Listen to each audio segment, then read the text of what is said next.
कल के last lecture में हमने डोमेन और रेंज पे last time I think complete किया है। आज जो स्टार्ट करेंगे वो करेंगे type of function. Type of function में सबसे पहले होता है, पहला जो टाइप है वो है real valued function. Real valued function, तो हमारे पास जो रियल वैल्यूड फंक्शन है किसको कहेंगे, इसके लिए हम मान लेंगे ए और बी दो सेट हैं, two set of real numbers. दो सेट है, सेट ऑफ रियल नंबर्स। अगर इस पे हमारे पास ए से बी के ऊपर कोई फंक्शन डिफाइन होता है, यहाँ पर और भी अगर सेट ऑफ रियल नंबर्स है, अगर कोई फंक्शन ए से बी पे डिफाइन होता है तो इस फंक्शन को हम बोलते हैं रियल वैल्यूड फंक्शन। तो रियल वैल्यूड फंक्शन होने के लिए सबसे मेजर कंडीशन यहाँ पर क्या दिखी है कि जो जहां से जहां पे हम डिफाइन कर रहे हैं फंक्शन, जैसे ए से बी पे डिफाइन कर रहे हैं, तो ए और बी दोनों सेट अगर रियल वैल्यूड है, मतलब real number, set of real numbers हैं, तो हम इस फंक्शन को रियल वैल्यूड फंक्शन बोलेंगे। ठीक है, कोई प्रॉब्लम। दूसरा जो टाइप आता है रियल वैल्यूड फंक्शन हो गया। इसके बाद जो सेकंड टाइप है, ऐसे तो ओड फंक्शन होते हैं, इवन फंक्शन होते हैं, इसमें जो टाइप दे रखा वो पहले पढ़ लेते हैं हम। सबसे पहले तो रियल वैल्यूड, अब दूसरा होता है पॉलिनोमियल फंक्शन। क्या होता है? Polynomial function. अब जैसे हमने पॉलिनोमियल्स पढ़ रखे होंगे पहले, उसी टाइप से ये है। जनरली जो पॉलिनोमियल फंक्शन होता है वो इस टाइप का होता है, p of x that is equals to an x की power n plus an minus 1 x की power n minus 1 plus dot dot dot a2 x की power 2 a1 x plus a0। ये पॉलिनोमियल की form थी। यहां पर जो highest n की जो इंटीजर वैल्यू होगी, पॉजिटिव इंटीजर होगी, तो जो अगर यहां पर n जो है वो हाईएस्ट पॉजिटिव इंटीजर है, तो इस n को क्या बोलते हैं? जनरली डिग्री पढ़ा होगा तुमने लास्ट टाइम 10th क्लास में, डिग्री पढ़ा होगा। अच्छा, इसके साथ साथ यहां पर जो an लिखा है, an माइनस 1 है, an माइनस 2 है, अप टू a2 a1, ये जितने भी हैं, और a0, ये हम बोल सकते हैं वैसे तो आर्बिट्रेरी कांस्टेंट नंबर है, आर्बिट्रेरी कांस्टेंट है। लेकिन अगर यहां पर इस टर्म के अंदर इस an की बात की जाए तो ये an है, कोफिशिएंट ऑफ x की पावर n। हिंदी मीडियम बोलते हैं x की पावर n का गुणांक। पढ़ा होगा ये हिंदी मीडियम में, अगर मैथ पढ़ा होगा तो कोफिशिएंट ऑफ x की पावर n का, सॉरी, कोफिशिएंट ऑफ x की पावर n, या फिर हिंदी बोलेंगे x की पावर n का गुणांक। तो इस टाइप का जो फंक्शन है हमारे पास, उसको बोलते हैं पॉलिनोमियल फंक्शन। ठीक है, ये हमारे पास पॉलिनोमियल फंक्शन हो गया, रियल वैल्यूड फंक्शन हो गया। अब चलते हैं नेक्स्ट टाइप पे, जो कि नेक्स्ट टाइप हमारे पास है रैशनल फंक्शन। क्या है? रैशनल। थर्ड जो टाइप है रैशनल फंक्शन की है। रैशनल फंक्शन में ये पॉलिनोमियल फंक्शन को तो पता चल गया ना, यहाँ पर डिग्री क्या होती है ये पता चल गया, बाकी ये चीजें आपने लोअर क्लासेस में अच्छे से पढ़ ली होंगी। अब हमारे पास आता है थर्ड टाइप। थर्ड टाइप आता है रैशनल फंक्शन। क्या आता है? Rational function. रैशनल फंक्शन क्या होता है? रैशनल कहीं ना कहीं वर्ड सुना होगा पहले, एक फ्रैक्शन, फ्रैक्शन पढ़ा होगा। इसी टाइप से एक रैशनल फंक्शन होता है। जनरली इस रैशनल फंक्शन को हम Rx से डिनोट करते हैं, जो कि इक्वल होता है px अपॉन qx टाइप का यहां पर QX है वो नॉन जीरो होता है फॉर ऑल X। X की कोई भी वैल्यू पुट करो आप, ये फंक्शन नॉन जीरो होगा आपके लिए, ठीक है। इसके साथ साथ जो हमारे पास PX और QX हैं दोनों पोलिनोमियल फंक्शन होने चाहिए। क्या होने चाहिए? Polynomial function. बात समझ में आ गई होगी मेरे हिसाब से। PX और QX दोनों पोलिनोमियल फंक्शन होने चाहिए। अगर ये दोनों फंक्शन है इनका डिवाइड कर रखा है तो ये फंक्शन क्या कहलाता है? Rational function. ये कंडीशन याद रहे, ये फंक्शन, ये जो पोलिनोमियल फंक्शन है ये नॉन जीरो होना चाहिए x की, कोई भी x के लिए, मतलब कोई भी x के लिए, मतलब ये है x की कोई भी वैल्यू ऐसे नहीं होनी चाहिए हमारे पास जिसके ऊपर ये फंक्शन जीरो हो जाए। ऐसी कोई भी वैल्यू नहीं होनी चाहिए। समझ आया? रैशनल फंक्शन का अगर एग्जांपल देखा जाए तो एग्जांपल हमारे पास हो गया, ध्यान रखना ये जो PX और QX है ये पोलिनोमियल फंक्शन है। और एग्जाम्पल हमारे पास अगर बात की जाए तो x square plus x minus 3 divide by x square minus plus 4, ठीक है।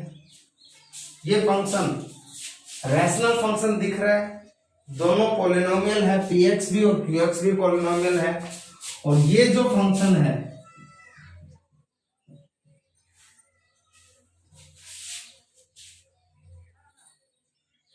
ठीक है, ये जो फंक्शन है ये नॉन जीरो होता है for all x belongs to real number.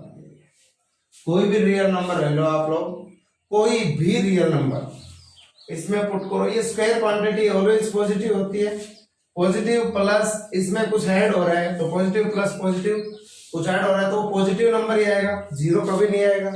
तो इसलिए हम बोल सकते हैं कि ये नॉन जीरो फंक्शन है और ये हमारे पास PX अपॉन QX टाइप का है। तो ये RX को हम बोल देंगे किस टाइप का फंक्शन है? Rational function. बात समझ में आई? कोई problem? Rational function P upon Q type का होता है, जिस तरीके से हम रैशनल नंबर बोलते हैं P अपॉन Q। इसमें वहां रैशनल नंबर होते हैं जो P और Q होते हैं, यहाँ पर जो PX और QX वो दोनों क्या है? ठीक है, समझ आ गया? इससे अगला जो टाइप है वो ओड फंक्शन और इवन फंक्शन है। हाँ, ये बात हो सकती है अगर आपको मान लो रैशनल फंक्शन डिफाइन करना है, ये भी हो सकता है। जैसे आपने ये लिख दिया x square plus x minus 3 divide by x square minus 4। अब आप बोलोगे मैं यहाँ पर अगर यहाँ पर ये कंडीशन लगा देता हूं x not equal two plus minus 2, मेरे को ये बताओ अगर x2 हुआ तो यहां पर पुट करोगे 4 माइनस 4 0, माइनस 2 हुआ माइनस 2 यहां पर नीचे पुट किया तो माइनस 2 का स्क्वायर प्लस 4 और माइनस 4 0। उन दो पॉइंट्स को छोड़ के, इन दो पॉइंट्स को छोड़कर ये फंक्शन कहीं भी जीरो नहीं होता। नहीं होता, वो कैसे नहीं होता? अगर आपको चेक करना है तो एक्स स्क्वायर माइनस 4 को जीरो पुट कर लो, एक्स स्क्वायर बराबर 4, एक्स की वैल्यू क्या आ जाएगी? प्लस माइनस 2 आएगी या नहीं आएगी? अच्छा, ये वैल्यू अगर प्लस माइनस 2 आ गई, इन दो पॉइंट्स को, मतलब इन दो पॉइंट्स पे ये फंक्शन जीरो है, ये पॉलिनोमियल जीरो है, इन्हीं दो पॉइंट्स को हमने छोड़ दिया। तो ये फंक्शन अब किसी भी पॉइंट के ऊपर जो डिनोमिनेटर है इसका, जो QX है, ये जीरो नहीं होगा। नहीं होगा तो इस फंक्शन को क्या बोल सकते हैं? Rational function. मतलब वो पॉइंट रिमूव कर दो डोमेन के अंदर से जो पॉइंट इस फंक्शन को, डिनोमिनेटर में जो फंक्शन है उस फंक्शन को जीरो बनाए, तो उन पॉइंट को पहले रिमूव कर दिया। जैसे मैं आप लोगों से पूछूं कि मेरे को ये बताओ RX is equal to 1 upon x minus 1, ये फंक्शन रैशनल फंक्शन है या नहीं है? फिलहाल तो ये बताओ। नहीं, नहीं है। क्यों नहीं है? क्योंकि पॉलिनोमियल फंक्शन नहीं है। क्यों नहीं है पॉलिनोमियल? ये पॉलिनोमियल नहीं होता, कांस्टेंट पॉलिनोमियल नहीं होता, नीचे पॉलिनोमियल नहीं है, लीनियर पॉलिनोमियल नहीं है, ये लीनियर पॉलिनोमियल नहीं है। लीनियर पॉलिनोमियल क्या होता है? जिसकी पावर, जिसकी हाईएस्ट जो डिग्री होती है उसकी 1 होती है। अच्छा, तो फिर ये लीनियर पॉलिनोमियल है, कांस्टेंट पॉलिनोमियल, लेकिन ये फंक्शन जीरो है किस पॉइंट के ऊपर? अगर मैं x is equal to 1 put करूं तो ये फंक्शन जीरो बनेगा या नहीं बनेगा? और something upon zero infinite not defined. तो कहीं ना कहीं मैंने ये कंडीशन लगाई भी है कि ये फंक्शन नॉन जीरो होना चाहिए। ये रियल नंबर हटा सकते हो, वो डोमेन की बात होगी कि जो इसकी डोमेन होगी वहां पे ये फंक्शन नॉन जीरो होना चाहिए। लेकिन ये function x is equal to 1 अगर हम पुट करते हैं तो डिनोमिनेटर हमारे पास क्या हो जाता है? जीरो। लेकिन रैशनल फंक्शन में कंडीशन हमने ऐड कर रखी है, किसी भी पॉइंट पे वो जीरो नहीं होना चाहिए। तो अगर हम ये कंडीशन ऐड कर देते हैं x नॉट इक्वल टू 1, अब ये फंक्शन क्या है? Rational function. ध्यान रखना, हमें फंक्शन को डिफाइन करना होता है, और डिफाइन करने के लिए जो डिनोमिनेटर में वैल्यू होती है, चाहे वो पॉलिनोमियल हो चाहे कुछ भी हो, डिनोमिनेटर में नॉन जीरो टर्म रखी जाती है। अब यहाँ पर अगर फंक्शन की बात की गई है तो डिनोमिनेटर में हमें नॉन जीरो लिया है, नॉन जीरो लेना है तो इसको जीरो इक्वल टू पुट कर लेंगे, वो पॉइंट पुट हटा देंगे जिसपे ये जीरो हो रहा है। सिर्फ एक ही पॉइंट है कि अगर x की जगह 1 रखोगे आप लोग तो ये क्या हो जाएगा? नीचे वाला जीरो। तो इस पॉइंट को हमने हटा दिया, ये लिख दिया x नॉट इक्वल टू 1, तो ये फंक्शन क्या बन गया? Rational function. इसी तरीके से अगर और एग्जांपल की बात की जाए तो मेरे को ये बताओ ये फंक्शन है या नहीं?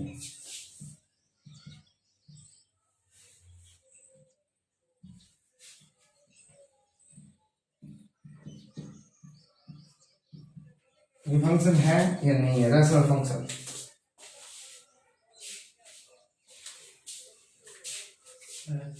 है। कैसे? x की वैल्यू 4 रखें, x की वैल्यू प्लस माइनस। अगर x की वैल्यू 4 रख दें, यहाँ पर क्या आएगा? सॉरी, यहाँ पर प्लस बन जाएगा थोड़ी देर के लिए। यहाँ पर अगर x की वैल्यू 4 रख दें तो क्या हो जाएगा? नीचे वाला फंक्शन जीरो। हमें तो जीरो को रिमूव करना है ना, यहाँ पर लिख दो x नॉट इक्वल टू 4। अच्छा, अगर ये माइनस भी होता तो क्या होता? तब भी हमें तो जीरो बन रहा है ना नीचे को, तो इसको हटाना पड़ता। चाहे ऊपर जीरो बन रहा है उससे कोई मतलब नहीं है। रैशनल फंक्शन की कंडीशन ये है कि ये नीचे वाले टर्म नॉन जीरो होने चाहिए, तो हमने हटा दिया। बाकी इसको अगर सोल्व करें, ध्यान से देखो, यहाँ पर एक्स स्क्वायर, ये 4 का स्क्वायर है या नहीं है? डिवाइड बाई एक्स माइनस 4, ये ए स्क्वायर माइनस बी स्क्वायर का फॉर्मूला बन रहा है। और ए स्क्वायर माइनस बी स्क्वायर का होता है ए माइनस बी और ए प्लस बी। डिवाइड में x माइनस 4 है, इससे ये कैंसिल आउट, क्या बच गया? x plus. इस फंक्शन को कोई प्रॉब्लम नहीं है, डिनोमिनेटर में तो इसके 1 है और हमेशा 1 ही रहना है। वो ये फंक्शन कैसा है? Rational function. बात समझ में आ गई? बाकी अगर ये फंक्शन लिखते हो तो ये कंडीशन आपको ऐड करनी पड़ेगी। रैशनल फंक्शन अगर डिफाइन करना है, हाँ डायरेक्ट ये लिखते हो तो इसमें कुछ भी ऐड नहीं करना। बात समझ में आ गई? कोई प्रॉब्लम तो नहीं है ना? तो रैशनल फंक्शन ये था। अब मोस्ट इंपोर्टेंट 2 टाइप्स के फंक्शन आएंगे। एक होता है ऑड फंक्शन, एक होता है इवन फंक्शन। चलो वो लिखते हैं। नेक्स्ट जो टाइप आ गई वो हमारे पास ऑड फंक्शन।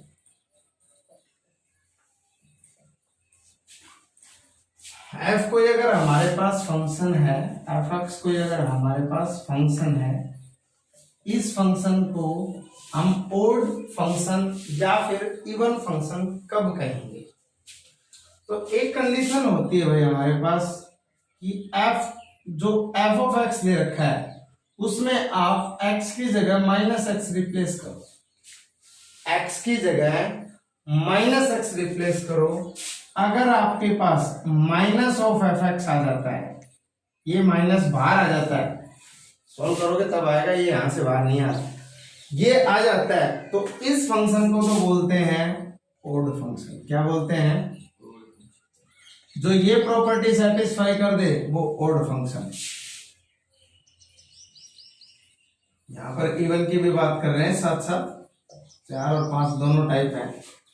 अगर हमारे पास ये फंक्शन एफ एक्स ही आ जाता है, मतलब एक्स की जगह अगर माइनस एक्स रिप्लेस कर रहे हैं तो भी फंक्शन पे कुछ फर्क नहीं पड़ रहा, वो फंक्शन एज इट इज रह रहा है, तो उस फंक्शन को क्या बोलते हैं?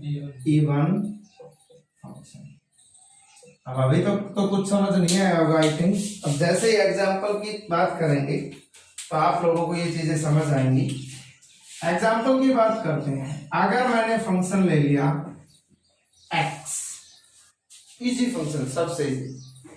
हमने क्या बोला है कि दोनों में करना एक ही काम है कि x की जगह क्या पुट करना है, -x, यही पुट करना है। x को -x से रिप्लेस करना है, f ऑफ -x। अब यहां पर x की जगह -x रखा है, यहां भी रखेंगे। ये क्या आ गया, -x।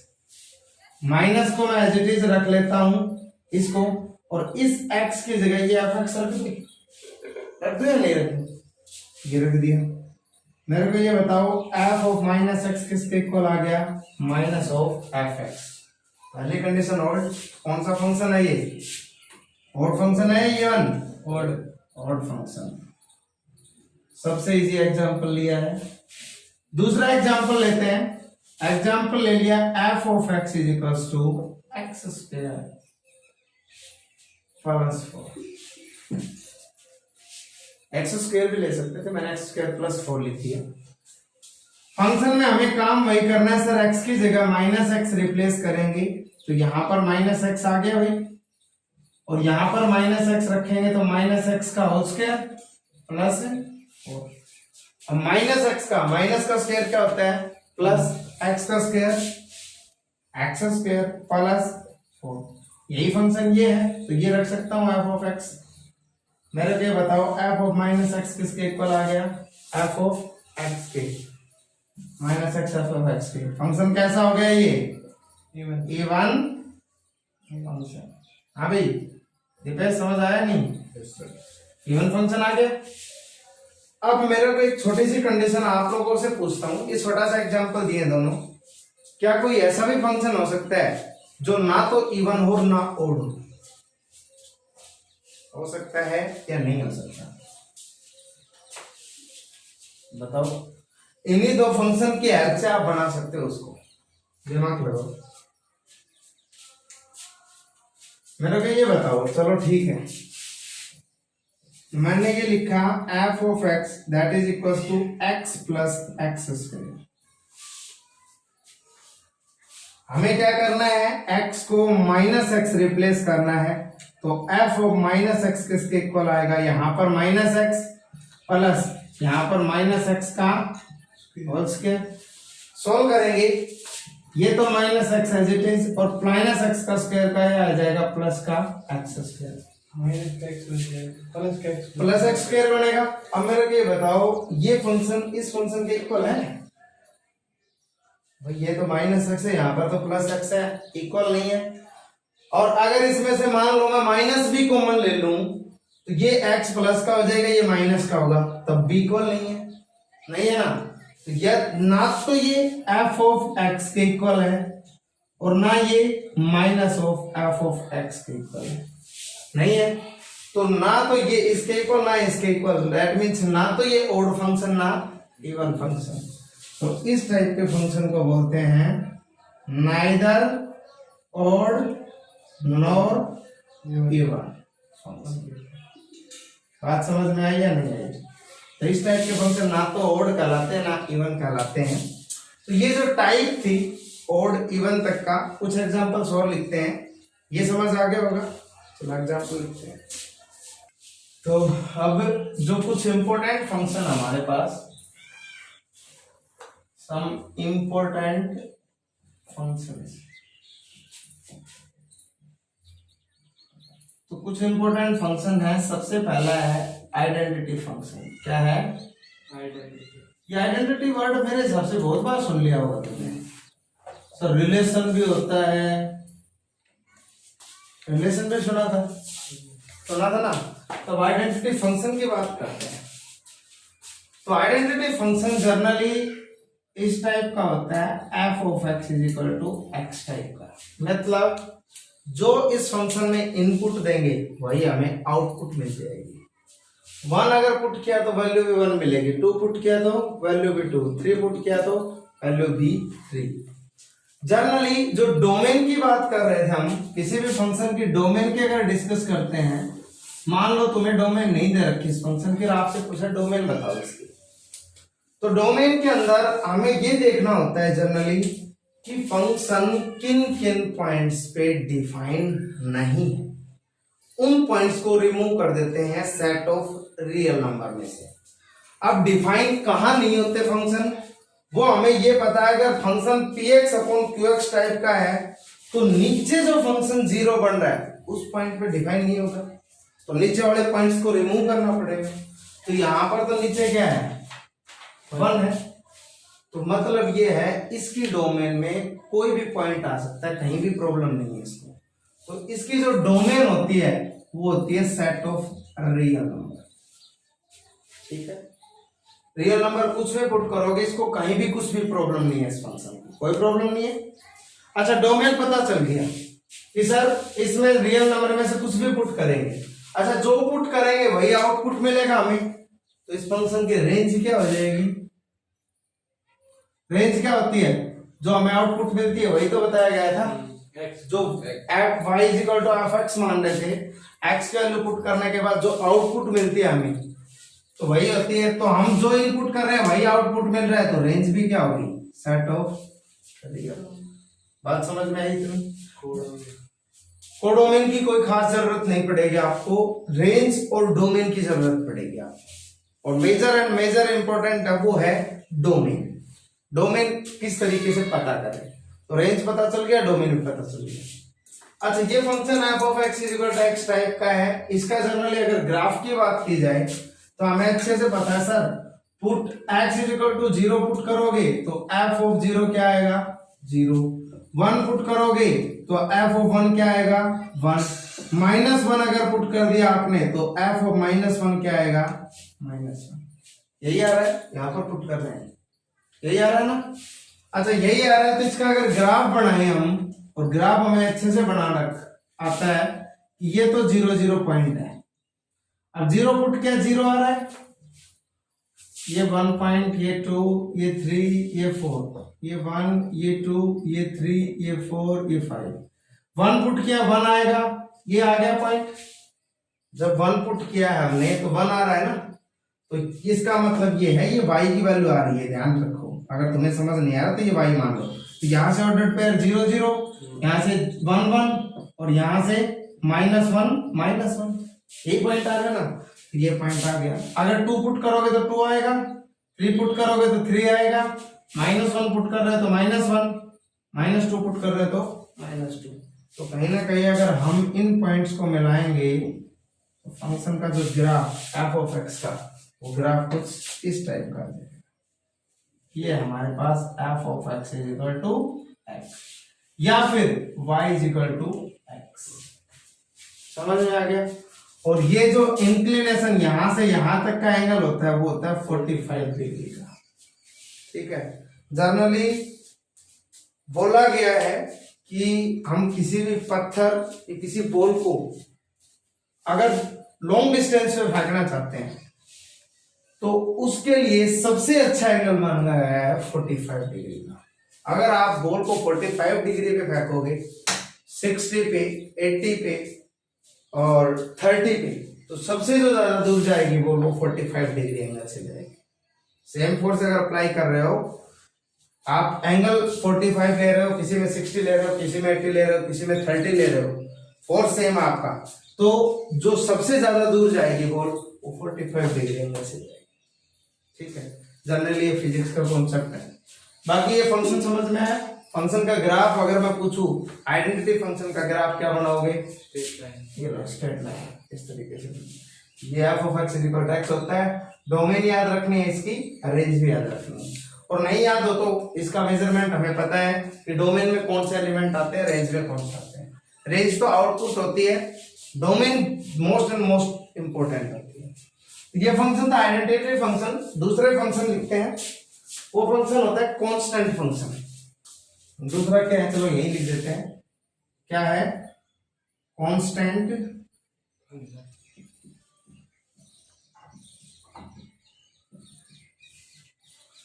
अगर कांस्टेंट फंक्शन की बात की जाए तो ये फंक्शन कुछ इस टाइप का होता है, F of x is equals to C. C मतलब कोई भी कांस्टेंट वैल्यू हो सकती है, 1 2 3 4 5 -1, जो आपको अच्छा लगे वो वैल्यू सी की जगह रख सकते हो। मतलब कांस्टेंट फंक्शन को रीड करने का क्या तरीका है, मतलब इसमें हम कोई भी इनपुट देंगे लेकिन आउटपुट हमेशा यही रहना है। हमने x की वैल्यू 0 पुट की लेकिन f ऑफ 0 क्या रहेगा भाई, x तो है ही नहीं, तो जो भी पुट करोगे इस पे तो कुछ फर्क पड़ना ही नहीं। तो हमें ये पता चल गया सर कुछ भी पुट करो ये हमेशा सी रहना है, कांस्टेंट ही रहनी है वैल्यू। अच्छा मेरे को ये बताओ, इस फंक्शन को किसी पॉइंट पे प्रॉब्लम है, किसी पॉइंट पे प्रॉब्लम है भाई, 0 पुट करेंगे तो सी आएगा, कुछ भी पुट करेंगे सी आ रहा है, डिफाइन तो है ना हर पॉइंट पे। तो इसकी डोमेन क्या हो गई, पूरा सेट ऑफ रियल नंबर हो गया या नहीं हो गया, कहीं भी प्रॉब्लम नहीं है तो पूरा सेट ऑफ रियल नंबर। और मान लो कोई फंक्शन आपको पता चल जाए सर 1 पे प्रॉब्लम है, तो उस 1 को हटा दो, कैसे लिखोगे, जैसे मान लो कोई फंक्शन को 1 पे प्रॉब्लम है, ठीक है, लिखो आर में से 1 हटा दिया, डिफरेंस ऑफ अ सेट पढ़ा था ना, ये भी एक सेट है ये भी एक सेट है, इस सेट में से हटाएंगे, पता चल गया। तो ये हमारे पास डोमेन आ गई। अच्छा इसके रेंज में क्या आएगा वो बताओ, ये नंबर आएगा set of this. Range generally होती क्या है, आउटपुट में कांस्टेंट, आउटपुट क्या मिलेगी हमेशा हमें कांस्टेंट। एक नंबर मिल रहा है सिंगलटन, तो रियल नंबर क्यों बोल रहे हो तुम भाई, हमें कुछ भी पुट करोगे हमेशा हमेशा हमें ये सी मिलना है, 1 रखोगे तो 1 मिलेगा, 2 रखोगे 2, तो ये हमेशा सी मिलना है। तो रेंज हमेशा हमेशा कांस्टेंट फंक्शन की सिंगलटन होती है, ठीक है। और डोमेन हमें आर मिल गई। इस फंक्शन का अगर ग्राफ देखा जाए तो अगर मान लो सी की वैल्यू 1 है, ये ग्राफ यहां आ जाएगा, ये 1 मान लेंगे, f of x is equal to 1।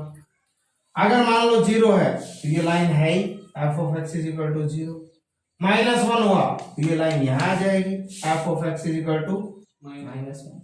Generally C लिख देते हैं हम यहाँ पर, और सी जनरल यहाँ मान लेते हैं, F of x is equal to C. C जब क्या होगा, पॉजिटिव होगा, कोई ना कोई बात समझ में आ गई। तो ध्यान रखना ये फंक्शन होता है कांस्टेंट फंक्शन, जिसके domain set of real number होती है, रेंज सिंगलटन सी होता है। अच्छा अब इसका अगर कोई एग्जांपल की बात की जाए यहाँ पर कि सर कोई एग्जांपल बताओ, ये सी से कुछ समझ नहीं आ रहा, तो अगर इसकी एग्जांपल की बात की जाए तो हम क्या करते हैं, कोई सी को कोई फिक्स नंबर मान लेते हैं, बताओ क्या मानना है।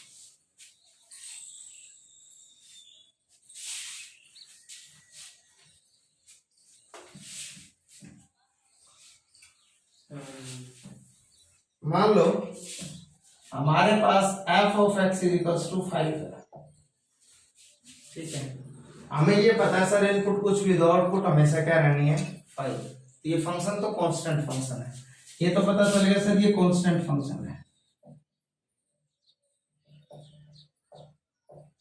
कांस्टेंट फंक्शन है। और ये भी पता है सर डोमेन में कोई प्रॉब्लम नहीं है, पूरा सेट ऑफ रियल नंबर है, रेंज में हमेशा क्या आएगा सिंगलटन कांस्टेंट, ये 5 ये आएगा ना, कुछ भी पुट करेंगे हमेशा 5 मिलेगा। इसकी रेंज क्या होगी 5 होगी। इसका ग्राफ की अगर बात करी जाए तो कहीं ना कहीं f of x is equal to 5 का मतलब क्या है, y is equal to fx मानते हैं ना, तो y fx इक्वल, तो y किसके इक्वल, तो y इज इक्वल टू 5 की लाइन कहाँ होती है, ये अगर 5 है तो y की line, y is equal to 5 की लाइन यही है ना। तो इस फंक्शन को बोल देंगे f of x is equal to constant. बात समझ में आ गई। 2 लोगे मान लो तो 2 पे लाइन बन जाएगी, -3 ले लिया तो यहाँ पर लाइन आ जाएगी, लेकिन रहना तो फंक्शन कांस्टेंट ही है। बात समझ में आ गई, कांस्टेंट फंक्शन अच्छे से समझ आ गया।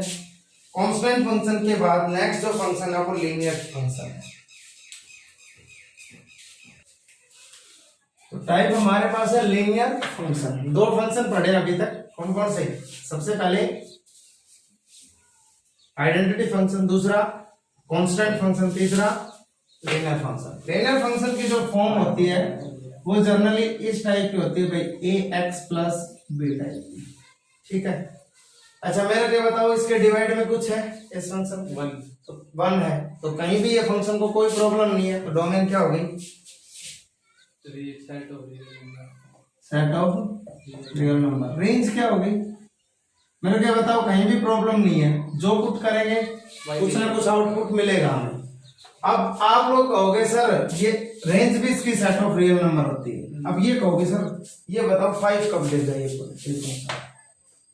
बोल सकते हो सर रेंज आर लिख दिया आपने 5 कब देगा, हमें क्या पता चलेगा किस पॉइंट में 5 देगा। तो इसको करना क्या है, ये तो चलो जनरल फॉर्म है, फिर भी मैं बता देता हूँ ax प्लस बी, हमें 5 चाहिए ना, 5 इक्वल पुट कर लेते हैं, x की वैल्यू निकाल लेंगे। तो x किसके इक्वल आएगा 5 minus b divide by a. x की वैल्यू अगर हमने ये पुट की तो ये फंक्शन 5 देगा, पुट करके देख लो। x की जगह क्या पुट कर रहे हो 5 minus b divide by a, तो a 5 minus b divide by a plus b, कोई प्रॉब्लम नहीं है। ऐसे a से a कट गया, 5 माइनस बी प्लस बी क्या आ गया, यही फंक्शन था ना, 5 दे दिया नहीं दे दिया।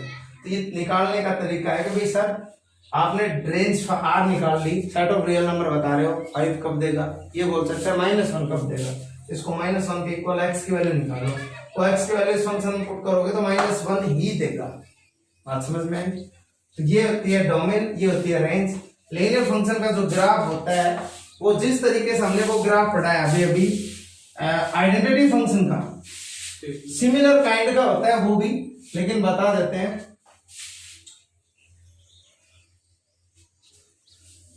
जो लीनियर फंक्शन का ग्राफ कुछ इस टाइप का होता है और यहां पर होता है एंगल। जनरली इसको बोलते हैं स्लोप, ठीक है, इंक्लिनेशन स्लोप बोलते हैं इसको, कि एक्स एक्सिस के साथ इंक्लिनेशन कितना है वो पढ़ोगे, ज्योमेट्री आएगी 11th में ही आएगी आई थिंक, एक स्ट्रेट लाइन का चैप्टर है उसमें आएगा, स्लोप के बारे में, इंटरसेप्ट के बारे में, सब चीजों के बारे में आप पढ़ोगे। अच्छा फिर ये पॉइंट और ये पॉइंट क्या है, ये कौन सी एक्सिस है y एक्सिस पे x की वैल्यू क्या होती है 0। y एक्स ये हमारे पास y तो है, y is equal to ax plus b, यही है ना। y एक्सिस पे x की वैल्यू 0, तो x की वैल्यू अगर 0 रखोगे तो y की वैल्यू क्या आ गई b। तो ये जो पॉइंट है वो पॉइंट होता है 0, ठीक है। ये पॉइंट किस पे है x एक्सिस पे, और x एक्सिस पे किसकी वैल्यू 0 होती है, इसको y को 0 पुट करोगे तो 0 is equal to ax plus b minus ax is equal to minus b, इसको साइड लेके जाएंगे और x की वैल्यू क्या आ गई माइनस का b बाई a। समझ में आया। ये जो कोऑर्डिनेट होता है वो कोऑर्डिनेट होता है minus b by a comma 0। बात समझ में आई नहीं आई। तो इस तरीके से दो कोऑर्डिनेट निकाल लिया हमने, स्ट्रेट लाइन का ग्राफ भी बना लिया। ग्राफ याद रखना है, पॉइंट इसी तरीके से निकालने हैं, 2 पॉइंट निकाल के डायरेक्ट मिला दो, ठीक है। बात समझ में आ गई। स्ट्रेट लाइन इसकी एक जो खासियत है, जो x वेरिएबल है उसकी इस फंक्शन की जो डिग्री अगर बात करें, इस फंक्शन का एज ए पॉलिनोमियल ट्रीट करें तो इसकी डिग्री क्या होगी 1, ठीक है। तो हमें आइडेंटिटी लीनियर फंक्शन के बारे में पता चल गया। अब लीनियर फंक्शन के बाद के जो 4-5 टाइप के और बचे हैं फंक्शन, वो फंक्शन कल पढ़ेंगे। उससे पहले इसका एक एग्जांपल है छोटा सा, वो कर लेते हैं।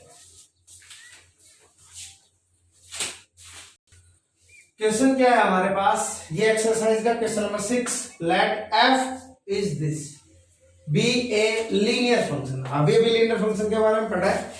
क्या कह रहा है कि ये जो फंक्शन दे रखे एक लीनियर फंक्शन है और बोल रहा है कि कहां से कहां पे, सेट ऑफ इंटीजर से सेट ऑफ इंटीजर पे। तो फाइंड करो fx की वैल्यू, ठीक है। fx की वैल्यू फाइंड करनी है तो हम क्या करेंगे, ये इन्होंने बोल दिया कि लीनियर फंक्शन है, तो लीनियर फंक्शन है तो हमें ये पता है लीनियर फंक्शन की फॉर्म क्या होती है भाई, ax प्लस b। ये फॉर्म पढ़ी है हमने। यहां पर fx की जगह इसको y भी ट्रीट कर सकते हैं, y is equal to ax plus b। अगर ये फंक्शन है तो इसके ऑर्डर्ड पेयर जो ये दे रखे हैं ये इसमें सेटिस्फाई करेंगे, फंक्शन है तो करेंगे।